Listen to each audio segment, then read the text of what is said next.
I think we probably felt we were in a pretty good position coming into today. 300 runs on the board with a few wickets in hand, and probably didn't. Ideally, we would have liked to probably get another 40 or 50 this morning.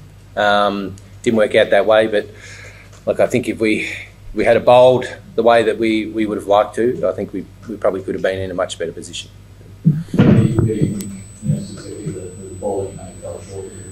I think the fast bowlers were excellent.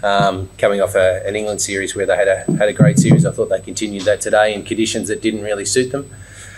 Spinners were probably just a little bit off.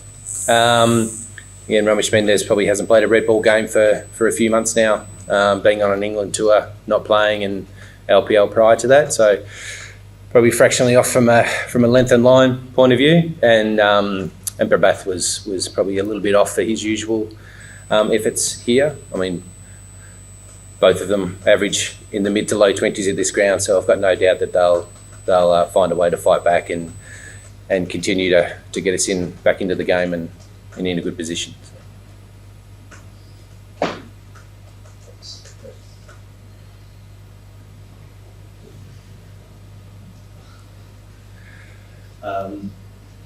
I mean, obviously, the league is now down to 50.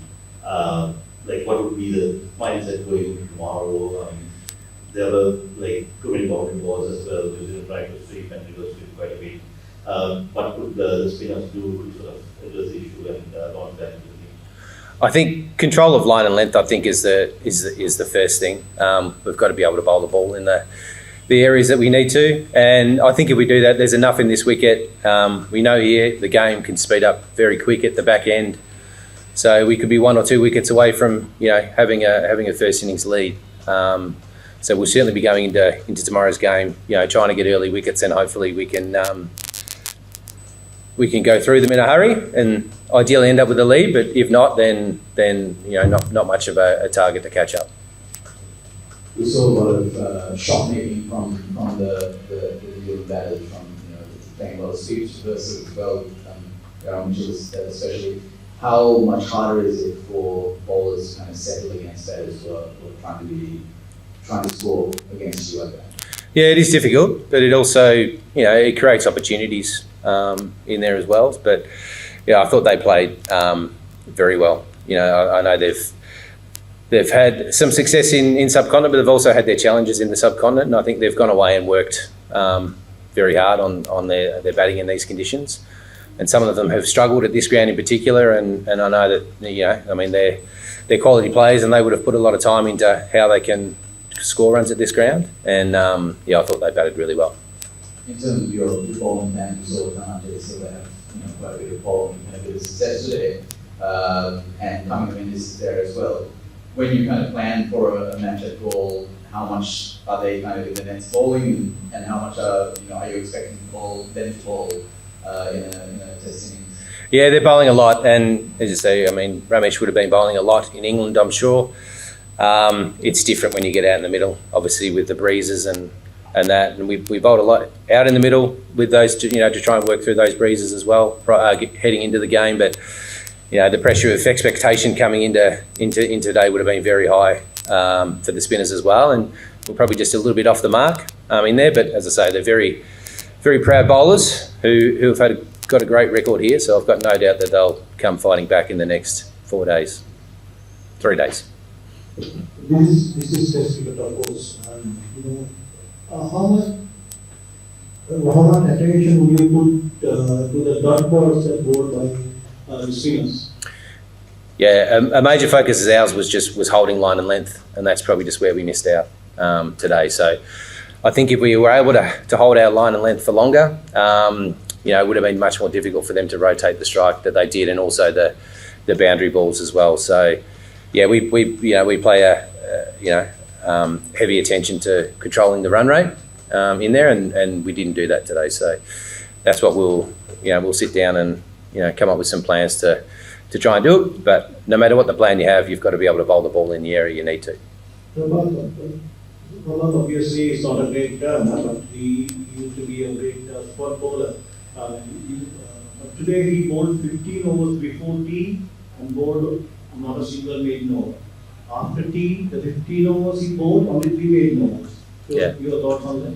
Yeah, as I said, he was just fractionally off for Prabhath today, and as I said, he's a very proud man, and you don't average 21 at Gaul for a reason. So, as I say, he'll work through it. He'll come back, and I've got no doubt he'll have a major impact on this Test match and the next one. Coach, Kamil Reddy said that one of the areas that he wants to, that he has been working really hard on is spin bowling. Can you just shed some light as to what exactly he has been doing?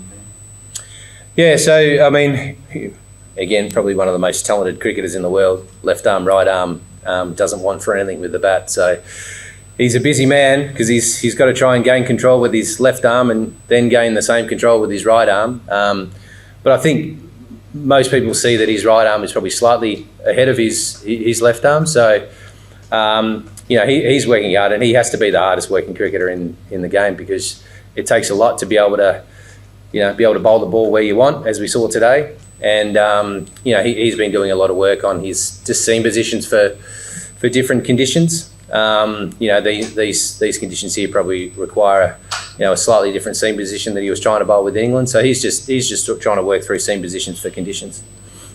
So just to follow up to that, have you ever coached a player that you're trying to figure out how to do as many things as some men in terms of what they're trying to bowl? The lines are completely different when he's bowling with two different arms.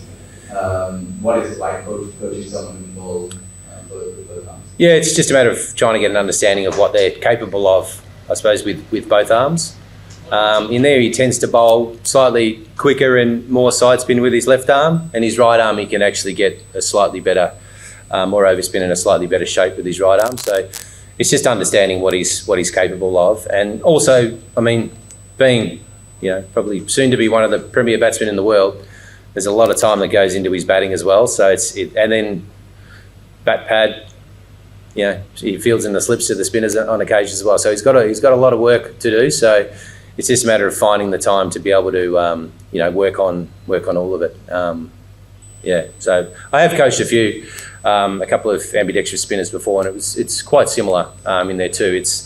They've also been batters as well, which makes it difficult because it's very hard to bowl spin in Test cricket with one arm, let alone two arms with the control that you need. So, but he's one of the hardest working cricketers in the team, so I've got no doubt he'll get there.